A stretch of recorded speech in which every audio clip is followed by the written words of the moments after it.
What's going on? It's your girl JB, and I'm from Compton, California.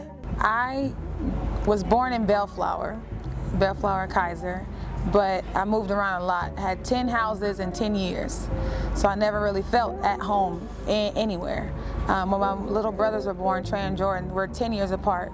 So when we moved to Compton, I was like, okay, Mom, we're gonna have to stay somewhere. We gotta stay here. Like, it's Compton. This is the city I hear so much about on TV and stuff. I went to middle school at St. Albert the Great Elementary, and that's in Compton. I was, president of the school. Always did, like, fantastic things that people would say, or like performing arts type things, or political type things, but I didn't know like how I would use it. But when my mom decided to like stay in Compton, I was like, all right, so 10 years old, this is what I'm gonna do, this is where I'm gonna be, and this is how I'm gonna start whoever JB is gonna be. Then I was just Jennifer, the twin sister. But what made me like stay and like really dig my feet down into the roots of Compton was just so much negativity.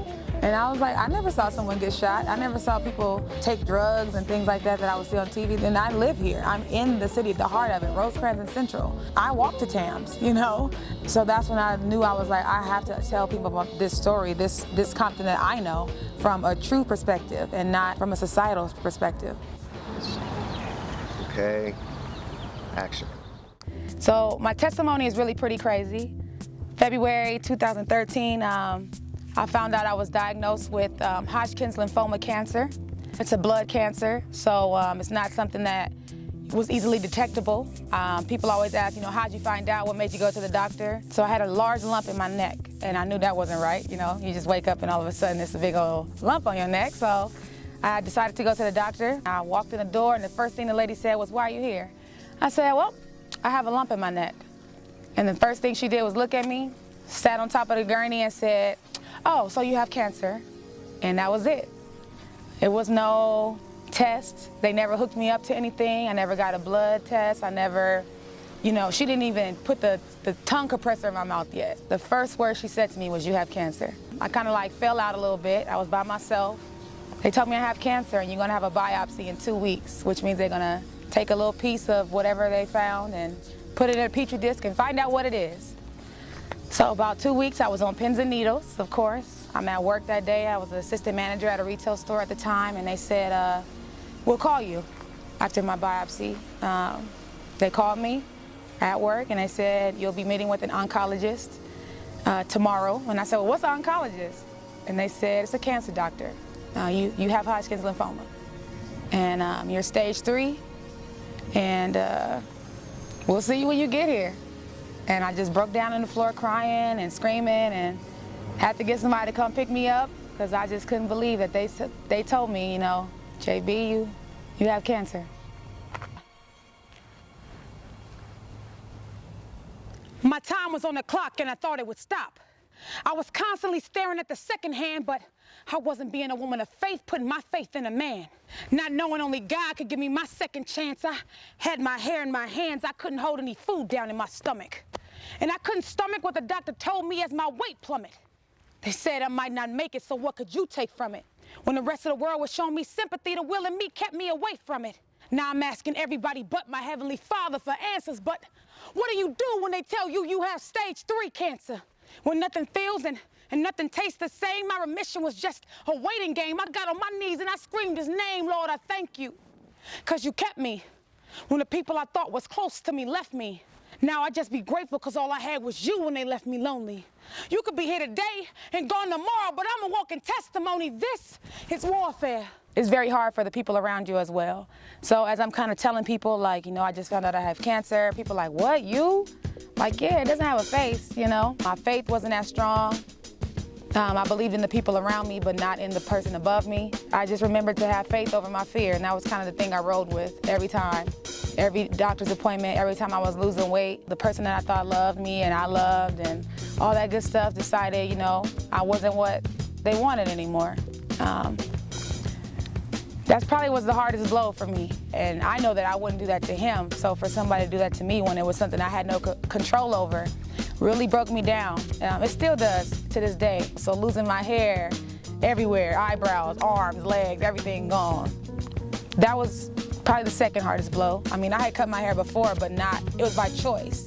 This time it wasn't by choice, and I mean completely bald, you know? And I'm a woman, so they tell me, you know, oh, you can't have kids. That was probably the third blow. I'm like, shoot, are there any good things about this? I lost my relationship with my dad during this time. He came to my first biopsy, took my paperwork and said, I'm out of here. Let me go get off work and say I'm taking care of you. And I never saw him again. My mom didn't really come to my chemo sessions at first. She said she didn't know that I wanted her to be there. So that was another blow for me. Like, dang, my dad, my mom, my dude. I really only have my friends. So when people tell you your friends are your family, that's real. I don't want to say my mom was never there for me. She definitely, once she found out that I wanted her there, that I needed her there, she was definitely there, taking me to my appointments, going back from Compton to Duarte, bathing me, you know what I'm saying? All the chemo didn't work. I was in the hospital for about a year and some change before they decided, you know, this isn't working for you. We're going to transfer you to City of Hope, which is an awesome cancer hospital in Duarte, California. I got there and they did a stem cell transplant, which is basically when they take all the blood out of your body and change it up, switch it up, grind it up, clean it up, and get some other people's blood and put it back. So you kind of die for a couple minutes and then you come back to life. So right now I have 2 birthdays, March 14th, and my second birthday when I became cancer-free, September 23rd. And right now I'm 3 years in remission, thank God. And I'm back and I'm better. You know, my art never really left me. Poetry's always been a part of my life. I've been writing poetry since 5th grade. I was in my hospital bed and I was watching Michelle Obama on Ellen's show talk about her campaign with Beyonce about dancing and about getting fit and, you know, making America healthy again and all this stuff. And I was like, shoot, I mean, when I get out of here, because I'm getting out, how can I, you know, be this pillar, this black woman, this black girl magic in my city, in my community, in my society, and still, you know, be this creative person that I am. So I came up with the idea Survivor Slay, which is a dance class that I teach. I started in Compton. And I teach people hip-hop dance. That's something I was doing for a while before cancer. You know, I gotta teach other people that it's okay to maybe not know the moves, but to still fight through it. It's okay to not know the moves in life, but to still fight through it. You can survive and you can still slay. So I would say that my inspiration for that other than cancer was Michelle Obama for doing her, you know, Let's Dance initiative, because it made me want to dance again. Even when I couldn't even get up and walk out my bed, I knew I was going to do that. So every dance class I would have, I would say, you know, I'm a cancer survivor, but it don't have to just be cancer that you survive life every day. If you made it in this room, you survived that. When we get done with this dance class and you know a full dance, you know, you survived that. It's all in the moments. It's all in day by day.